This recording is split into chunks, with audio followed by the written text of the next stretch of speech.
Ifwa put her hand on her back and straightened up slowly, then pulled up the edge of a blue and white patterned cloth tied around her waist, pulled it up to wipe the sweat from her face.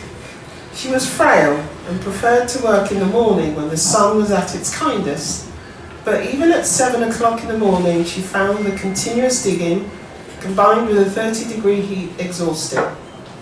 The large hoe she held in her hand was covered in small clumps of soil and dangled loosely at her side as she relaxed her shoulders.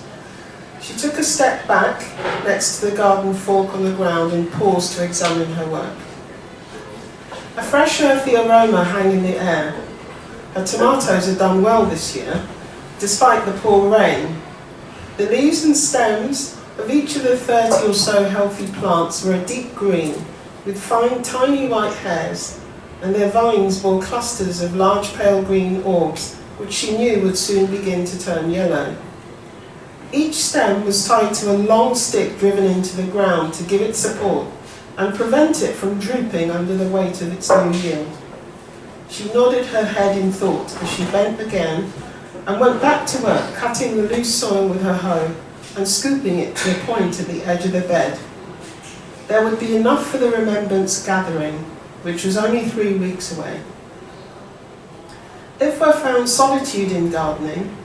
It soothed her, and she welcomed times such as this when she could empty her mind of her thoughts and immerse herself completely in what she was doing. Every so often, acquaintances who lived nearby and with whom she sometimes exchanged pleasantries shouted greetings in her direction as they passed along a well-worn path that ran behind her house. The walkway cut through an expanse of overgrown weeds and large trees to a market about a mile away.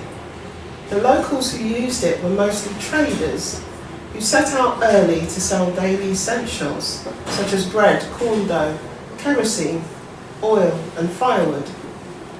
She enjoyed watching them go about their business as she tended to her plants, but while she always returned their greetings, she never stopped to talk to them. By 9 o'clock she was done. She usually worked for a couple of hours, which was as much as she could manage at her age, allowing for the heat and the back-breaking work.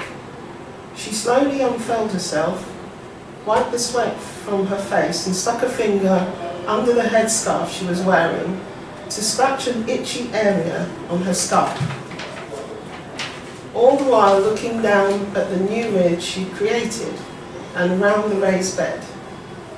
It would be enough to prevent the topsoil from eroding. The day before, she'd aerated it and covered it in fresh mulch she'd saved from the cutting she'd obtained from the area around the walkway by the house. Now all she had to do was water it. She bent to pick up her tools, scraped the excess soil from them on the edge of the bed, and fell slowly and made her way towards the large white bungalow a few yards ahead of her. No sooner had she begun making her way than she heard the low choppy sound of a helicopter approaching and glanced up at the sky. "They're here again," she whispered to herself, and raised her hand to shield her eyes from the glare of the sun and scanned the sky for the origin of the all-too-familiar sound. The buzz grew louder, and after a few seconds the aircraft came into view and hovered over the house within view. At the first sight of it, Ifwa became agitated. She flung her tools down to the ground and began jumping up and down, frantically waving her arms above her head as she tried to get the pilot's attention. "Haven't you done enough?" she shouted up at the pilot. "He's gone. What do you want now?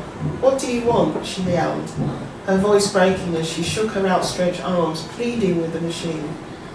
The helicopter's passenger, a stocky grey-haired man in green khaki uniform and dark glasses, leaned to one side and said something to the pilot, also in uniform.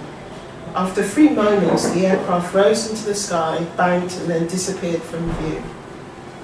Ifwa collapsed in a heap on the ground, put herself on all fours to hide her face, and sobbed uncontrollably.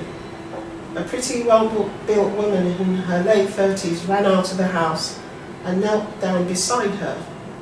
Ifra's daughter Grace had come to stay and had brought her young son Omari with her.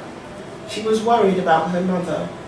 At 70, she had become single-minded and now refused all offers of help, even though at times it was quite obvious she couldn't cope on her own. She had warned her mother against working in the garden and had offered to hire a gardener to help, but her mother had taken offence and accused her of treating her like an invalid. She was worried about the amount of time Ifra spent digging in the oppressive morning heat. "Ma, I told you to stop doing this," said Grace, rubbing her mother's back gently in an effort to comfort her. "It's too hot for you to be out in the garden. Let's go back inside, okay?" Grace placed her mother's arm around her neck and gently helped her to her feet. "Has Omari gone to school? Is he still here?" she asked anxiously. Grace looked at her mother and felt her heart melt. Ifra's face was a mess. Her forehead was caked in dust, her eyes were red and tired, and sweat and tears mingled in rivulets on her cheeks. Despite this, her immediate concern was whether her grandson had seen her break down. "No," she replied softly. "He went out with his friends an hour ago." Grace led her mother gently towards the house.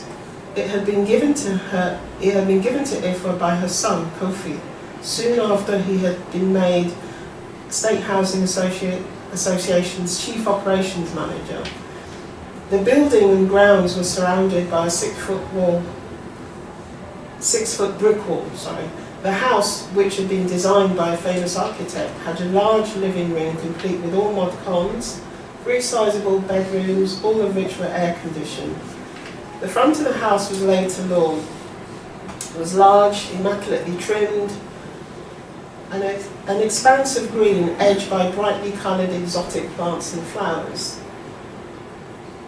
"You go in, I want to sit and rest a while," said Ifra, pointing to a flight of partly shaded stairs leading up to the rear porch. Grace opened her mouth to voice her concern about her mother's current state, but decided against it. "Okay, but don't stay too long. I want you to help me choose some material for the wedding next week. Kikuyu will be here in an hour with the samples." Ifra heard her daughter speak, but took in nothing she said. It happened a year ago, but she could recall every detail as if it were yesterday. Kofi was a frequent visitor to the house, and he would often visit with his wife. They had come to see her on her birthday and had decided to stay the night. The soldiers who came for him did so like thieves in the night, in the dark while they were sleeping.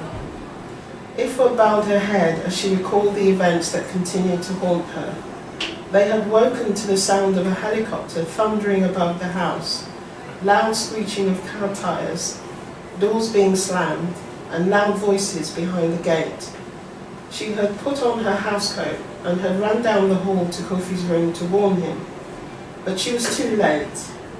Her eyes began to fill up again as she remembered what she saw when she went to his room. He looked petrified, his eyes darting in turn from her, then towards his wife, and back. All the while, he kept shouting, "What is it? What is it?"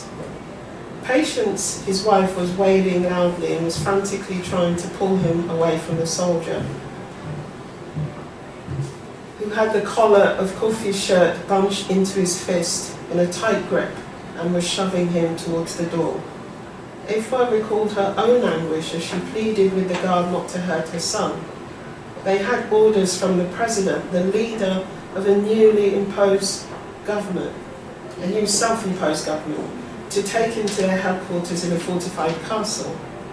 Patients ran hysterically to the back of the house to get into their car and tried to follow the convoy of 4 jeeps as they left.